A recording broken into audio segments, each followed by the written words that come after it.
শুভ সকাল। আজকে সবাইকে শুভেচ্ছা জানাচ্ছি সরস্বতী পুজোর। আজকে এই মাঘী পঞ্চমীর দিনে আমাদের ঘরে কিন্তু মা শ্বশুরবাড়িতে ইলিশ মাছ ঘরে নেওয়ার নিয়ম আছে। আর এই মাছটার বিশেষত্ব হলো এই মাছ তেল দিয়ে রান্না করা যাবে না, আর বাইরে কোথাও কারো বাড়িতে মাছ কিন্তু পাঠানো যাবে না। হ্যাঁ, যদি কোনো অতিথি আছে তারা কিন্তু অবশ্যই আমার বাড়িতে খেতে পারবে। আর এই মাছের যে কাটা আঁশ সেগুলো কিন্তু আমি যেখানে সেখানে ফেলতে পারবো না, এগুলো একটা প্লাস্টিকে করে মুড়িয়ে জলে ফেলতে হবে।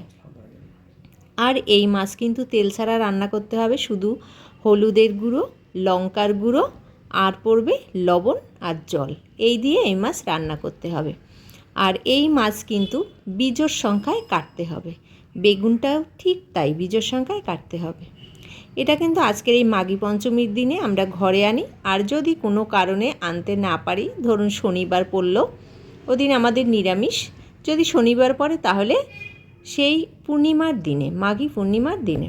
তো আমি মাছটাকে সবগুলো আমি ভালো করে একটু চান করিয়ে নেব প্রথমে, তারপর সব আমি সুন্দরভাবে কেটে নেব। এবারে আমি মাছটার আঁশ এমনভাবে ফেলবো যাতে দূরে না পড়ে, কাছাকাছি থাকে আঁশগুলো, আর আমি সুন্দরভাবে সেগুলোকে জলে দিতে পারি। আর এই মাছ কিন্তু আজকের দিনেই খেয়ে শেষ করতে হবে, কালকে কিন্তু খাওয়া যাবে না। বন্ধুরা, তাও তোমাদের কার কার এরকম নিয়ম আছে অবশ্যই কিন্তু আমাকে জানাবে। এটা কিন্তু আমার শ্বশুরবাড়ির নিয়ম।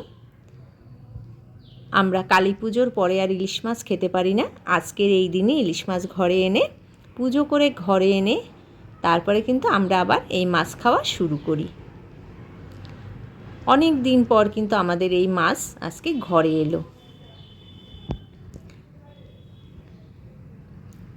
এবারে আমি এই মাছগুলোকে বিজোড় সংখ্যায় কাটবো। আর এগুলো কিন্তু দাগাপেটি করা যাবে না, একেবারে কোলে পিঠে একেবারে করে কাটতে হবে। মাথাটাকে রাখতে হবে গোটা, লেজটাকেও রাখতে হবে গোটা।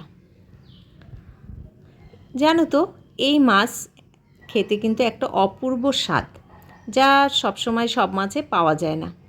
তেল ছাড়া রান্না ঠিকই, দেখো আমি কিভাবে বেগুনটাকে কাটি। এভাবেও কিন্তু কাটা যাবে না বেগুনটা, এভাবেও কিন্তু কাটা যাবে না।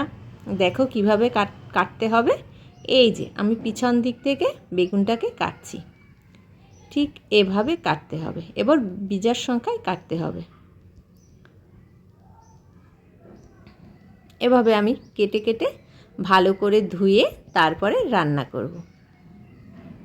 দেখো, তাহলে আমার রান্নাও কিন্তু প্রায় হয়ে এসেছে। এটা কিন্তু শুধু শুকনো লঙ্কার গুঁড়োই দিতে পারবো, আমি কিন্তু কাঁচা লঙ্কা ব্যবহার করতে পারবো না। তাহলে আজকের মতোই এখানে, সবাই খুব ভালো থেকো।